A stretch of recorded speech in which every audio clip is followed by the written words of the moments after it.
ನ ಕನೆಕ್ಟ್ ಮಾಡೋಕ್ಕೆ ಮುಂಚೆ ಫಸ್ಟು ಈ ರಿಸೀವರ್ನ ಮತ್ತು ಟ್ರಾನ್ಸ್ಮಿಟರ್ನ ಎರಡನ್ನು ಬೈಂಡ್ ಮಾಡಬೇಕು. ಸೊ ಬೈಂಡ್ ಮಾಡಬೇಕು ಅಂತಂದರೆ ಫಸ್ಟು ನಮಗೆ ರಿಸೀವರ್ಗೆ 5 ವೋಲ್ಟ್ಸ್ ಸಪ್ಲೈ ಬೇಕು. 5 ವೋಲ್ಟ್ಸ್ ಪವರ್ ಸಪ್ಲೈ ಬೇಕಾಗಿರೋದ್ರಿಂದ ನಾವೇನು ಮಾಡ್ತೀವಿ ಅಂತಂದರೆ ಇಲ್ಲಿ ಒನ್ ಆಫ್ ದ ESC ನಾವು ತೆಗೆದುಬಿಟ್ಟು ಅದರಿಂದ 5 ವೋಲ್ಟ್ಸ್ ಕನೆಕ್ಷನ್ನ ಇದಕ್ಕೆ ಕೊಡೋಣ. ಸೊ ಹೆಂಗೆ ಇದನ್ನು ಮಾಡೋದು ಅಂತ ನಾನು ನಿಮಗೆ ಸ್ಟೆಪ್ ಬೈ ಸ್ಟೆಪ್ ತೋರಿಸ್ಕೊಡ್ತೀನಿ. ನೋಡಿ, ರಿಸೀವರ್ನ ನಾನು ತೆಗೆದು ಓಪನ್ ಮಾಡಿದ್ದೀನಿ. ಸೊ ಇದಾದಮೇಲೆ ನಿಮಗೆ ಒಂದು ಜಂಪರ್ ವೈರ್ ಕೂಡ ಬಂದಿರುತ್ತೆ ಇದರಲ್ಲೇ. ನೋಡಿ, ಈ ಥರ ಒಂದು ಜಂಪರ್ ವೈರು. ಸೊ ಈ ಜಂಪರ್ ವೈರನ್ನು ನೀವು ಜಸ್ಟ್ ಅದನ್ನು ಓಪನ್ ಮಾಡಿ ಇಲ್ಲಿ BAT ಬ್ಯಾಟ್ ಅಂತ ಏನಿದೆಯಲ್ಲ, ಸೊ ಇಲ್ಲಿ ಈ ಜಂಪರ್ನ ಈ ರೀತಿಯಾಗಿ ನೀವು ಕನೆಕ್ಟ್ ಮಾಡಬೇಕು ಅದನ್ನು. ಓಕೆನಾ, ಈ ಏರಿಯಾದಲ್ಲಿ.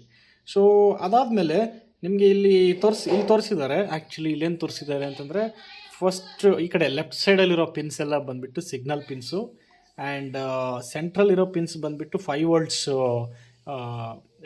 Positive pin. ಅದು ಈ ಕಡೆ ಇರೋದು ಮೈನಸ್ ಪಿನ್, ಇದು ಅಂದರೆ negative terminal of your power supply. So ಇವಾಗ ಇದನ್ನು ಪೊಲಾರಿಟಿ ನಿಮಗೆ ಗೊತ್ತಾಗಿದೆ. ಇದು ಪ್ಲಸ್, ಸೆಂಟ್ರಲ್ಲಿರೋದು ಪ್ಲಸ್ಸು, ಮತ್ತು ರೈಟ್ ಸೈಡ್ ಇರೋದು ಮೈನಸ್ಸು.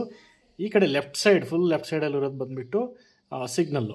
ಸೊ ಇವಾಗ ಏನು ಮಾಡಬೇಕು ಅಂತ ಅಂದರೆ, ಇದನ್ನು ಏನು ಮಾಡಬೇಕು ಅಂತಂದರೆ ನೋಡಿ, ಸೊ ಏನು ಮಾಡಬೇಕು ಅಂತಂದರೆ,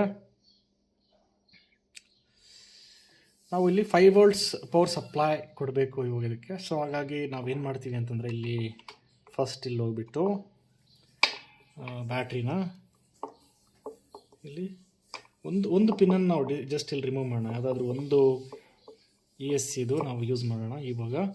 ಸೊ ಇದರಲ್ಲಿ ನಮಗೆ 5 ವೋಲ್ಟ್ ಸಪ್ಲೈ ಸಿಗುತ್ತೆ. ಸೊ ಈ ಪ್ಯಾಟ್ರನ್ನ ನೋಡ್ಕೋಬೇಕು ನೀವು. ಫಸ್ಟ್ ಬಂದುಬಿಟ್ಟು ನಾನು ಹೇಳಿದ್ನಲ್ವಾ, ಫಸ್ಟ್ ಸಿಗ್ನಲ್ ಇದೆ. ಸೊ ಇಲ್ಲಿ ಸಿಗ್ನಲ್ ವೈರ್ ಬಂದುಬಿಟ್ಟು ಈ ವೈಟ್ ಕಲರ್ ವೈರು. ಸೊ ತುಂಬ ಹುಷಾರಾಗಿ ಆ ವೈಟ್ ಕಲರ್ ವೈರ್ಗೆ ಇದು ಇಲ್ಲಿ ಪ್ಲೇಸ್ ಮಾಡಬೇಕು. ಈ ಚಾನಲ್ 1 ಇದೆಯಲ್ಲ, ಸೊ ಈ ಚಾನಲ್ 1ಅಲ್ಲಿ ಪ್ಲೇಸ್ ಮಾಡಬೇಕು. ಸೊ ಲೆಫ್ಟ್ ಸೈಡ್ ಅಂದರೆ ಕರೆಕ್ಟಾಗಿ ಪೊಲಾರಿಟಿ ಮ್ಯಾಚ್ ಮಾಡಬೇಕು. ಅಂದರೆ ಲೆಫ್ಟ್ ಸೈಡಲ್ಲಿ ವೈಟ್ ವೈರ್ ಅಂದರೆ ಸಿಗ್ನಲ್ ವೈರ್ ಇರಬೇಕು. ಫುಲ್ಲು ರೈಟ್ ಸೈಡ್ ಎಂಡಲ್ಲಿ ನಿಮಗೆ ಬ್ಲ್ಯಾಕ್ ವೈರ್ ಇರಬೇಕು. ಈ ರೀತಿಯಾಗಿ ಇದನ್ನು ಕನೆಕ್ಟ್ ಮಾಡಿ. ಆಮೇಲೆ ಇಲ್ಲಿ ಬ್ಯಾಟ್ರಿ ಕನೆಕ್ಟ್ ಮಾಡೋದ್ರಿಂದ ಸೊ ನಿಮಗೆ ಇಲ್ಲಿ ಒಂದು ಅಬ್ಸರ್ವ್ ಮಾಡಿ, ಕರೆಕ್ಟಾಗಿ ಕನೆಕ್ಟ್ ಆಗ್ತಾ ಇಲ್ಲ. ಓಕೆ, ಸೊ ಇವಾಗ ಕನೆಕ್ಟ್ ಆದಮೇಲೆ ನೋಡ್ತಾ ಇದ್ದೀರಾ, ಇಲ್ಲಿ ರಿಸೀವರ್ ಬ್ಲಿಂಕ್ ಆಗ್ತಾಯಿದೆ, ರಿಸೀವರ್ ಲೈಟ್ ಬ್ಲಿಂಕ್ ಆಗ್ತಾ ಇದೆ. ಸೊ ಆಮೇಲೆ ಇಲ್ಲಿ ಟ್ರಾನ್ಸ್ಮಿಟರಲ್ಲಿ ಏನು ಮಾಡಬೇಕು ಅಂತಂದರೆ, ಇಲ್ಲೊಂದು ಬಟನ್ ತೋರಿಸಿದ್ದಾರೆ. ಸೊ ಇದು ಬೈಂಡ್ ಮಾಡೋದಕ್ಕೆ ಅಂತಲೇ, ಪೇರ್ ಮಾಡೋದಕ್ಕಂತಲೇ ಕೊಟ್ಟಿರ್ತಾರೆ. ಸೊ ಇದು ಬಟನ್ನ ಪ್ರೆಸ್ ಮಾಡಿಕೊಂಡು ಹಿಂಗೆ ಹೋಲ್ಡ್ ಮಾಡಿಟ್ಕೊಂಡು ಈ ಬಟನ್ನ ಜಸ್ಟ್ ಹಿಂಗೆ ಆನ್ ಮಾಡಬೇಕು.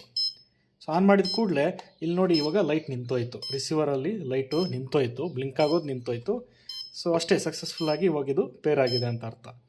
ಸೊ ಇವಾಗ ಬ್ಯಾಟ್ರಿನ ನಾವು ಜಸ್ಟ್ ಡಿಸ್ಕನೆಕ್ಟ್ ಮಾಡೋಣ.